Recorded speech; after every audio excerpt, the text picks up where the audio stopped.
을 보셨다시피 기본적으로 아무것도 모르는 사람들이 아니었습니다. 어느 정도 신앙생활을 이해할 줄 아는 제 추측건데 초보는 아니고요. 조금 신앙에 어느 정도의 성숙이 있는 사람들이 아닌가라는 생각을 해보게 됩니다. 왜냐하면요, 14절에 시작하면서 보게 되면 내 형제들아 너희가 스스로 선함이 가득하고 모든 지식이 차서 능히 서로 권하는 자임을 나도 확신한다. 그러니까 성도들이 서로 지식들이 충만하고 서로 권하는 자의 자리에 있었다는 것이죠. 보통은 말을 듣는 자들이 있을 것이고 또 권하는 자들이 있을 것이고 하잖아요. 그러나 로마 교회 안에 있는 성도들은 그냥 간단히 말해 서로 자기가 잘났다 이렇게 권하는 자의 자리에 있었다는 것이죠. 이것이 단순히 바울이 조롱하고 비판하고자 하는 말이 아니라 실제로 로마 교회 성도들의 그 수준이 어느 정도의 수준을 가지고 있었다라고 보는 것이 더 맞습니다. 그래서 말씀을 보면 모든 지식이 차서 능히 서로가 서로를 권면하고 권하는 자의 자리에 서 있다는 것은 그 리더들과 같은 역할을 하고 있었다는 것을 볼 수가 있죠. 어느 정도 말씀에 대한 지식도 있고 믿음에 대한 신앙적인 삶도 어느 정도 세워가고 있었던 사람들이었습니다. 더욱 제가 이 말씀을 통하여서 로마 교회 성도들이 어느 정도의 신앙의 수준이 있다라고 생각이 될 수밖에 없는 이유는 로마서가 그렇잖아요. 그렇죠? 바울이 쓴 로마서의 편지 내용이 쉽게 이해할 수 있는 것입니까? 다른 책보다 더 어렵잖아요. 그러니까 아마도 로마 교회 성도들은 신앙의 수준이 어느 정도 있었던 사람일 거란 말이에요. 보통 여러분, 목사님들이 설교하기가 상당히 어려운 부분이 뭐냐면 로마서와 갈라디아서거든요. 왜냐하면 율법이랑 복음을 잘 설명하기 위해서는 로마서와 갈라디아서를 잘 이해하여 설명을 시켜드려야 되거든요. 근데 이게 상당히 설명하기가 어려운 주제예요. 근데 주로 로마서와 갈라디아서에 이런 내용들이 많이 나온단 말이죠. 그것을 통해 보게 되면 로마 교회 성도들이 로마서에 나와 있는 내용들을 어느 정도는 이해할 수 있기 때문에 바울이 로마서 안에 상당히 복잡한 주제들을 다루고 있는 거예요. 이해가 되시죠? 그러니까 어느 정도 성도들의 수준이 어떤 식으로 바울이 깊이 있고 심도 있게 전해도 그 말씀을 통하여 이해할 만한 수준이 있는 성도들이라고 볼 수가 있는 것이죠. 그들이 로마서의 내용을 통하여 이해했던 것으로 보아 아마도 그들은 분명히 초보의 신앙은 아닌 것으로 판단이 됩니다. 그들은 분별력과 지식이 있는 신앙인이라고 볼 수가 있습니다. 그래서 그런지 바울이 쓴 로마서의 내용은 쉽게 풀이할 수 없는 편지였습니다. 그럼에도 불구하고 로마서는 로마 교회 성도들에게 보내고 있는 편지이기 때문에 그들이 분명히 이해했던 것으로 볼 수가 있습니다. 그렇다고 해서 여러분, 서로가 권하는 자 또는 서로가 지식이 어느 정도 있는 자라고 해서 배우지 않아도 되는 또는 양육받지 않아도 되는 자들이 아니라는 것을 바울이 이어서 설명하고 있는 것이죠. 언제나 그리스도 예수 안에서 권하는 자이든 따라가는 자이든 상관없이 바르게 지속적으로 계속 양육받아야 하는 성도라는 사실을 분명히 해두어야 한다라고 말합니다. 아무리 신앙의 수준이 있다고 하여도 그것이 성도에게는 만족할 만한 수준은 안 됩니다. 이해가 되시죠? 제가 어느 정도의 수준이 있다고 해서 제 신앙과 제 목회 모습들이 만족할 만한 수준이 되어서는 안 되죠. 지속적으로 하나님의 말씀을 통해 저도 한 사람의 성도로서 양육받아야 하는 위치에 있는 것입니다. 여러분들과 저는 하나님 나라 가는 그날까지 계속 양육받아야 하는 사람들입니다. 오히려 바울은 이 부분을 중점적으로 다루고 있어요. 우리의 만족은 우리 자신이 지식이 많아서도 아니요, 우리 자신이 교회 안에서 집사님이 됐든 권사님이 됐든 장로님이 되었기 때문에 만족할 만한 자세가 아니라 직분과는 상관없이 우리가 본질적으로 성도라는 사실을 분명히 기억하고 그리스도 예수 안에서 항상 그리스도의 가르침을 받아야 하는 연약한 자라는 사실을 잊지 말라는 것이죠. 성도는 연약하다는 사실을 잊어버리는 그 순간부터 엄청나게 교만해지는 겁니다.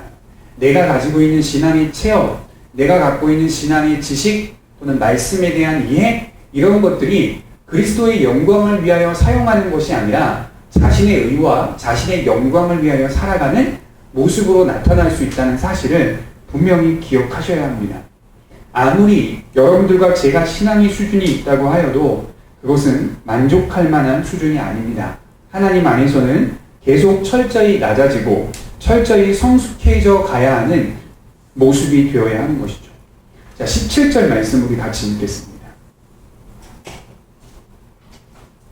17절입니다. 그러므로 내가 그리스도 예수 안에서 하나님의 일에 대하여 자랑하는 것이 있거니와, 바울이 자랑하는 것이 내게 있다라고 표현합니다. 이 표현을 하기 전에 로마교회 성도들의 위치가 서로 권하는 자의 자리에 있었다고 말씀을 드렸죠. 그러니까 로마교회 성도들은 틈만 나면 서로가 가지고 있는 신앙의 수준들을 자랑했던 것 같아요. 그러니 바울이 자랑을 설명하고 이야기하면서 너희들과 나는 같지 않다라고 말하며, 나는 내게 자랑하는 것이 하나가 있는데 그 자랑하는 것이 무엇인가? 라고 이제 이야기를 하고 있는 거죠. 바울의 자랑, 그 하나가 바울의 인생 전체를 감싸고 있었다고 이야기합니다. 바울이 자랑하는 그 하나가 곧 한 인생을 설명하는 것입니다. 바울은 복음의 직분을 맡은 제사장으로 삼아주시고 그 일들을 이루어 가신 하나님의 역사를 지금 자랑하고 있습니다. 하나님은 바울을 통하여 표적과 기사의 능력으로 또는 성령의 능력으로 복음이 전파되게 하셨습니다. 바울이 가는 곳마다 표적과 기사들이 나타났습니다. 이것은 더 많은 사람들로 하여금 하나님의 살아계심을 보게 만드는 역사였습니다. 그는 가는 곳마다 주목받았습니다. 여러분 가만히 생각해 보세요. 바울이 가는 곳마다 복음을 전파할 때 표적과 기사가 나타났잖아요. 능력이 나타났잖아요. 예를 들어서 말씀을 듣다가 3층 누에서 그 말씀을 듣다가 떨어진 유두구 같은 경우는 죽었는데 살아났죠. 예수님처럼 그런 역사를 일으켰잖아요. 또는 바울이 질병에 걸린 사람을 치료하기도 하고 귀신을 내쫓기도 하고 이런 것들의 역사가 드러났습니다. 그럼 여러분 그 표적과 기사가 있는 그곳에 누가 주목받는지 아세요? 하나님이 주목받지 않아요. 실제로는 사람이 주목을 받는 거예요. 실제로는 바울이 예를 들어 바울이 아니라고 해도 누군가가 어떤 그러한 일들을 했다 하더라면 그가 아무리 하나님의 영광이 드러났다, 하나님이 하셨다라고 말한다 하더라도 누가 주목받는지 아세요? 사람이 주목받는 거예요. 왜냐하면 그 역사의 중심에 그 사람이 있잖아요. 그 사람을 통하여 사용했기 때문에 여전히 사람들은 하나님이 하셨다라는 입술의 고백은 있지만 실제적으로는 그 일들을 이룩한 그 사람에게 집중할 수밖에 없어요. 왜요? 인간은 악한 경향이 있거든요. 보이지 않는 것보다 보는 것을 숭배하려고 하는 경향이 있습니다. 이해가 되시죠? 그러니 바울에게 집중이 되었을 거란 말입니다. 바울이 실제로 하나님이다 라고 말하는 사람들도 있었어요. 사도행전을 읽어보면. 이해가 되시죠? 제우스라고 말하는 사람도 있었고요. 헤르메데스라고 말하는 그리스 신을 비교하여 설명하는 사람들도 있었습니다. 그만큼 바울은 하나님의 역사하심으로 일들을 이루어 갔지만 사람들은 바울에게 주목할 수밖에 없었다는 것이죠. 그때 바울이 어떻게 했는가? 그런 상황 속에 바울이 어떻게 했을까요? 어떻게 했을까요? 바울은 그 시선을 하나님께로 돌렸습니다. 자신이 한 것이 분명히 아니다라고, 심지어 어떻게 말하면 나도 너희들과 같이 성정을 가진 자다. 똑같은 무너질 수밖에 없고 넘어질 수밖에 없고 연약할 수밖에 없는 자라는 것을 강조합니다. 바울이 복음을 선포하는 가운데 항상 자신의 모습과 자신의 일들을 뺐느냐? 그렇지 않습니다. 항상 넣었어요. 넣었으니까 그가 말하기는 나는 죄인 중에 괴수다라고 표현하죠. 그리고 나는 앞잡이였다. 하나님을 핍박하는 사람의 앞잡이였다. 또는 나는 죽어 마땅한 자였다. 그러나 내게 하나님이 은혜를 베풀러 다가오셨다. 이렇게 표현을 했죠. 그러니까 항상 그리스도인은 어떤 자들이냐? 나 자신보다 하나님을 앞세우고 하나님이 하신 일들을 드러내는 자인데 그 드러냄이 어떤 거냐? 단순히 하나님이 하셨습니다라고 고백하는 게 아니라 실제로 내 인생은 아무것도 아니라는 것을 분명히 진술할 수 있는 사람이 되어야 돼요. 하나님이 하셨습니다. 이렇게 하는 게 아니라요. 정말 내 인생 속에서 실제적으로 나는 아무것도 아니었다라는 사실을 분명히 진술하고 드러낼 수 있는 사람이 되어야 돼요. 이해가 되시죠? 그러면 그 진술을 할 수 있는 사람이 되려면 어떤 모습이 있어야 되죠? 하나님을 만난 경험이 있어야 돼요. 인격적으로 주님과의 만남, 경험과 은혜가 있는 자만이 이 이야기를 할 수가 있습니다. 십자가의 주제는 그리스도와 인격적으로 만나지 않은 사람들도 설명할 수 있는 주제입니다. 그죠? 설명할 수 있는 주제. 누구나 다 십자가의 스토리는 설명할 수 있어요.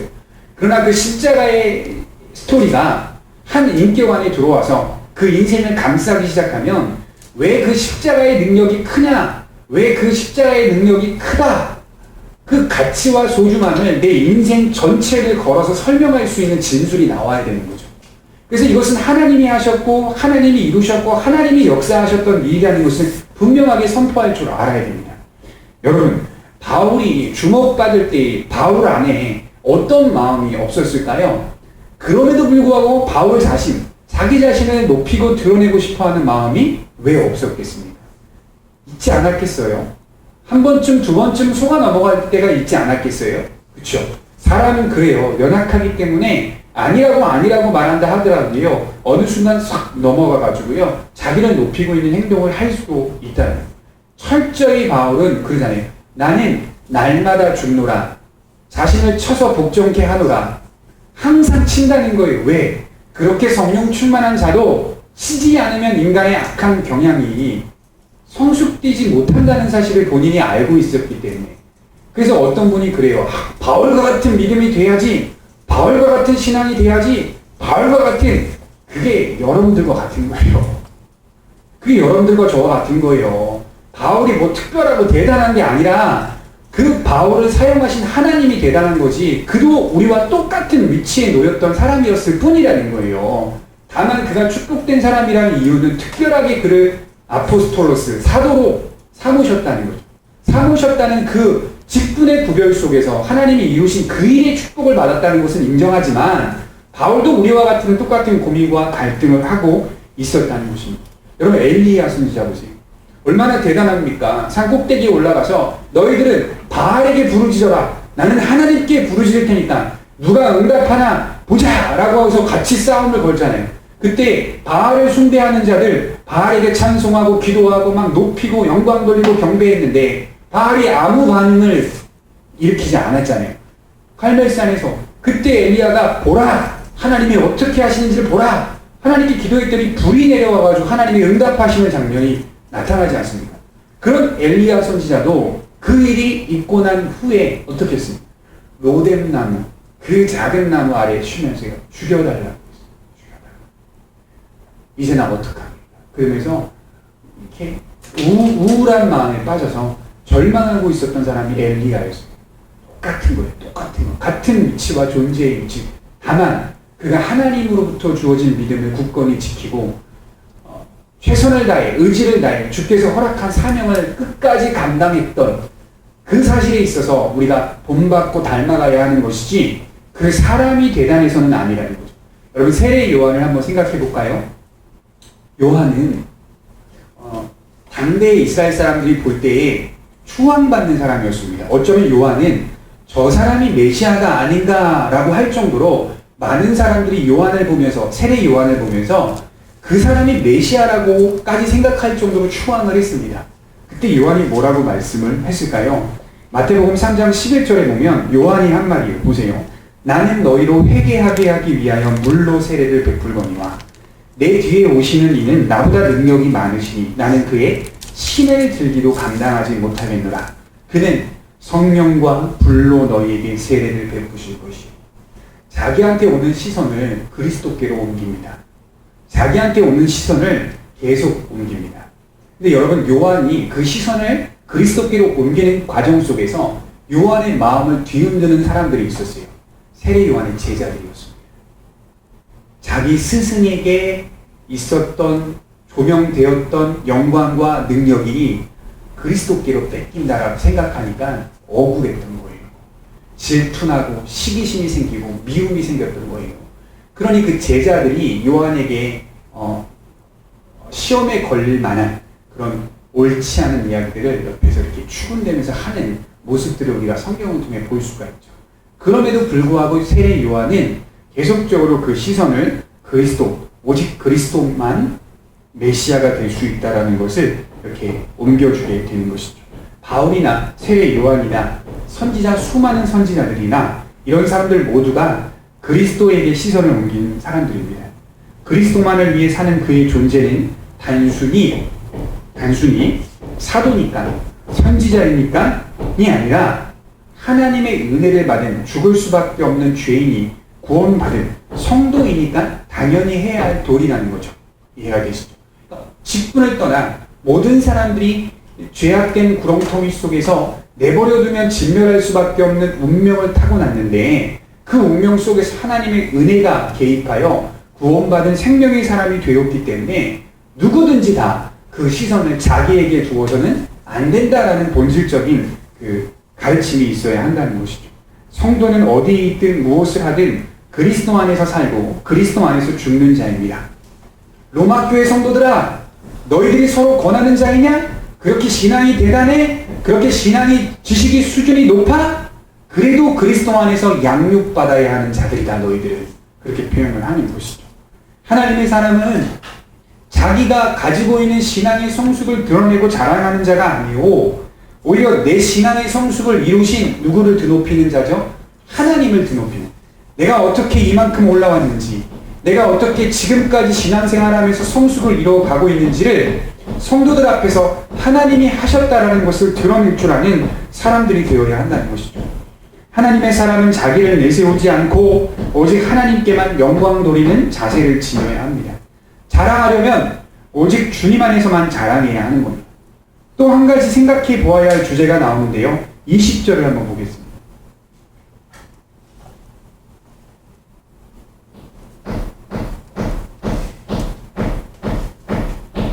우리 같이 한번 읽어보겠습니다. 시작. 또 내가 그리스도의 이름을 부르는 곳에는 복음을 전하지 않기를 힘쓰노니 이는 남의 터 위에 건축하지 아니하려 합니다. 바울의 양심이 보여주고 있는 내용입니다.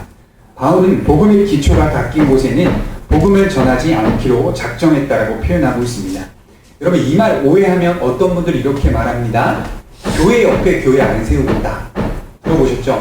십자가가 저기는 세워져 있기 때문에, 교회가 있기 때문에 그 옆에 교회를 세우지 않겠다라고 하는 데 사용되는 구절이 이 본문입니다. 근데 바울이 이 본문은 교회 옆에 교회를 세우지 말아야 한다라는 측면에서 말하는 게 아니에요. 그게 아니라 여기서 남의 터 위에 건축하지 않겠다는 말은요, 복음의 기초가 잘 닦인 곳에는 내가 있을 필요가 없다 이 말이에요. 복음의 기초가 잘 닦여진 곳에는 교회를 세울 필요가 없다라는 거죠. 반대로 물어볼게요. 그러면 복음의 기초가 잘 안 세워진 곳에는 아무리 십자가가 있다 하더라도 뭐가 세워져야 되죠? 교회가 세워져야 되는 거예요. 그게 문제예요. 그냥 교회 옆에 세우면 안 돼. 이런 얘기가 아니라 그 지역과 그곳에 복음의 기초가 잘 닦인 사람들이 있느냐, 교회들이 있느냐, 성도들이 있느냐, 그것을 파악하고 판단해 볼 때 바울의 양심에서 그리스도를 아는 지식이 건전하게 있는 성도들로 채워진 곳이라면 거기에 자기가 굳이 있을 필요가 없다는 거예요. 왜냐하면 그들이 그 사역들을 이어가니까. 그러나 여러분, 십자가가 있고 교회가 많이 있다 하더라도 선포되고 있는 것은 복음이 아니고 세상적인 교훈과 사상이라면 여전히 그곳에는 전도해야 할 사명이 있는 거예요. 선교해야 할 사명이 있는 것이죠. 그래서 복음을 잘 알고 제대로 믿고 있는 사람들은 언제나 복음의 기초가 잘 닦이지 않는 곳에 가서 그 복음의 기초를 닦아놔야 한다는 것이죠. 정말로 여러분, 복음 안에서 잘 세워진 성도 한 사람이 100명, 1000명 부럽지 않은 거예요. 정말 그렇습니다. 정말 그래요. 왜냐하면 그 성도는 그 안에서 분별력을 갖고 있기 때문에 어떠한 상황이 오더라도 그 상황 속에서 양심의 거리낌 없이 성령 안에서 선택하고 고민하고 갈등하게 되기 때문입니다. 말씀 안에서. 그러나 복음의 기초가 잘 닦이지 않는 성도는요, 잘 모릅니다. 신앙생활의 깊이를 모르기 때문에요, 복음이 뭔지를 잘 모르기 때문에 어떠한 상황 속에서 자기가 어디로 가야 할지, 어떻게 해야 할지를 잘 모르는 거예요. 여러분, 오래 참는 것도요, 알아야 오래 참는 거예요. 알아야. 안 그렇게 했어요? 인내하라. 그 인내하라는 게요, 그냥 기다리라는 말이 아니에요. 그 안에는 뭐 때문에 인내하는 거잖아요. 뭐 알고 있기 때문에 인내하는 거 아니에요? 그냥 인내하는 거 아니잖아요. 인내도요, 알아야 인내하는 거예요. 그냥 아는 게 아니라 믿음으로 아는 지식을 얘기하는 거죠. 하나님의 말씀을 믿음으로 수납하고 그 말씀이 과연 그러한가라는 조사를 통하여 잘 이해하여 받아, 그리고 그것을 중심으로 하여 인내하게 되는 거죠. 그래서 인내를 잘하는 사람들을 가만히 들여다보면요, 복음을 잘 알고 있어요. 제가 어떤 권사님한테 좀 충격적으로 이렇게 다른 교회에 있을 때 체험했던 일들이 있었는데, 그것은 참 신앙생활을 잘하세요. 잘하십니다. 정말 잘하시고 비가 오나 눈이 오나 그냥 항상 똑같이 하나님을 사랑하고 섬기는데 최선을 다하십니다. 근데 그분과의 대화하고 그분과 대화를 하고 그분과 이야기를 나누니까 정말 그렇더라니까요. 그분은요, 복음을 잘 알고 있어요. 잘 알고 있어요. 잘 안다는 말은요, 성경을 방대하게 알고 있다는 얘기가 아니라 복음이 뭔지를 알차게 알고 있어요. 알차게. 그러니까 그 안에서 하나님을 향한 인내와 사랑과 기다림과 또 하나님을 향하여 소망하는 것들이 분명히 그 안에 중심으로 자리를 잡고 있었다는 것이죠. 바울은 복음의 기초가 잘 닦인 곳에는 건물을 세우지 않겠다, 또는 교회를 세우지 않겠다, 또는 건축하지 않겠다, 이렇게 이제 표현을 하고 있다는 것이죠. 복음의 터를 잘 닦아가는 것이 바울과 목회자들의 사명입니다. 제가 하는 일이 뭘까요, 여러분? 여러분들의 마음의 밭을 가는 역할을 하는 겁니다. 제가 복음의 터를 계속 건축하는 거예요.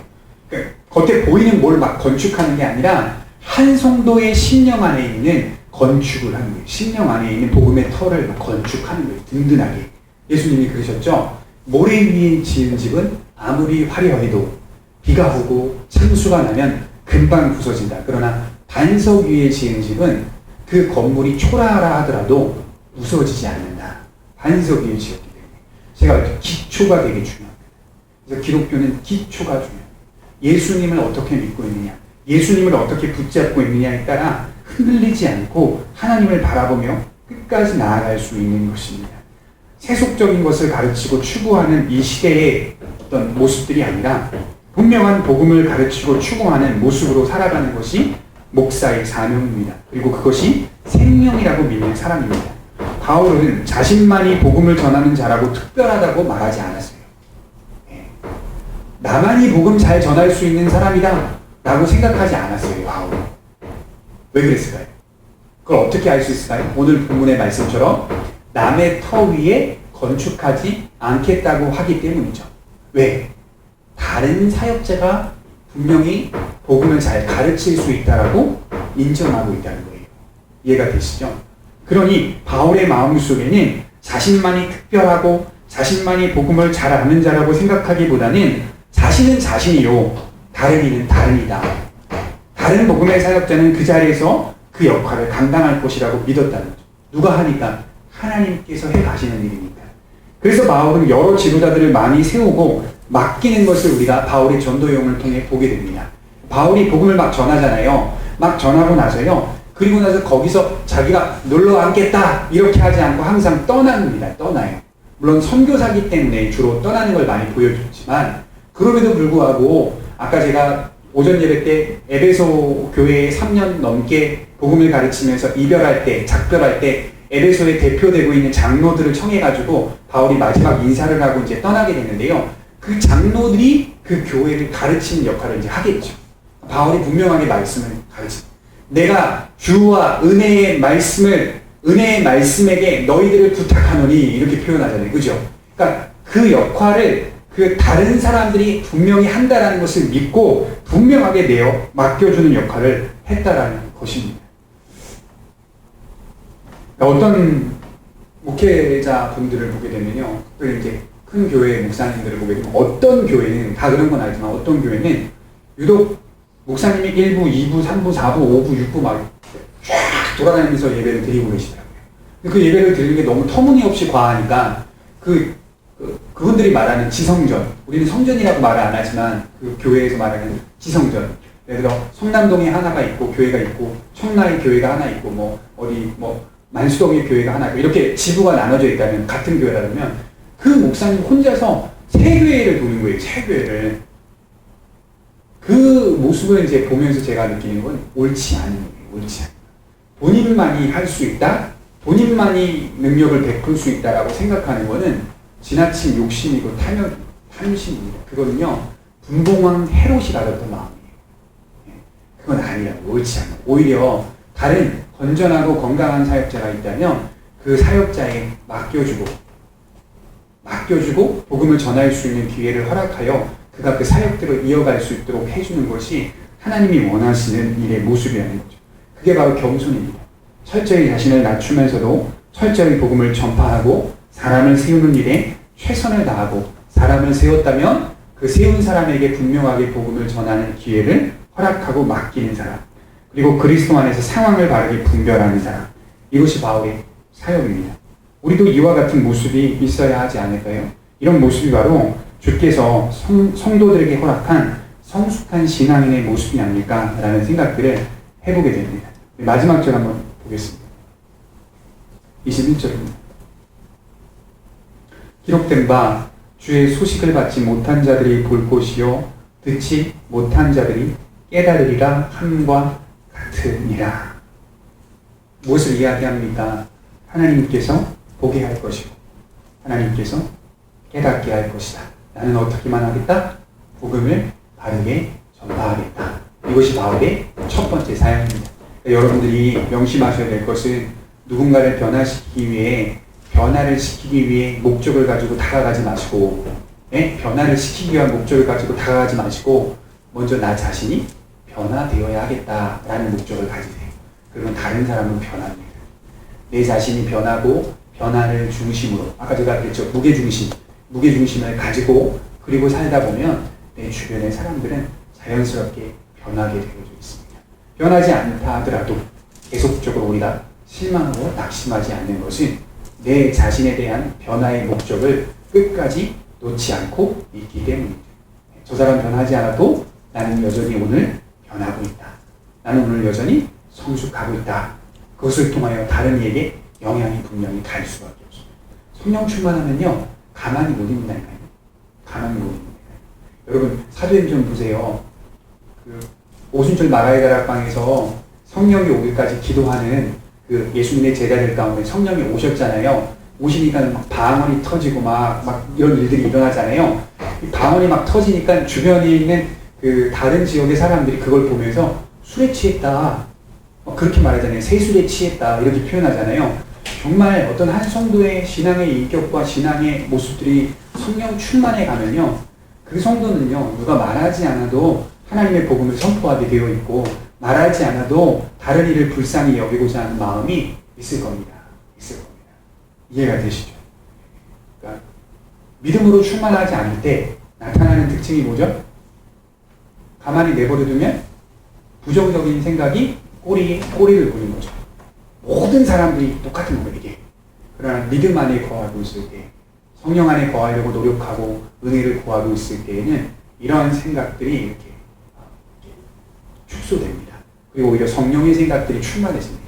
그러니 보고 판단하고 그리고 이해하는 것들이 관점이 훨씬 커지죠.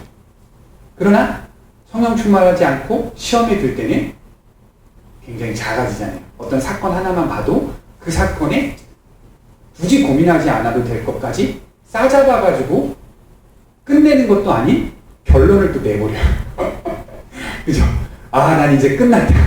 내 인생 종쳤다. 이런 식으로 결론을 내버려요. 실제로 그 사람의 문제를 들여다보면 진짜 이 쌀한톨만한 작은 문제였는데 알고 보면 그렇잖아요. 그러나 성령 충만할 때는 그건 생각이 안 나죠. 담아버리고 오히려 큰 걸 보고 큰 목적을 향하고 믿음 안이 계속 전진하게 되는 것이죠. 기도하도록 하겠습니다.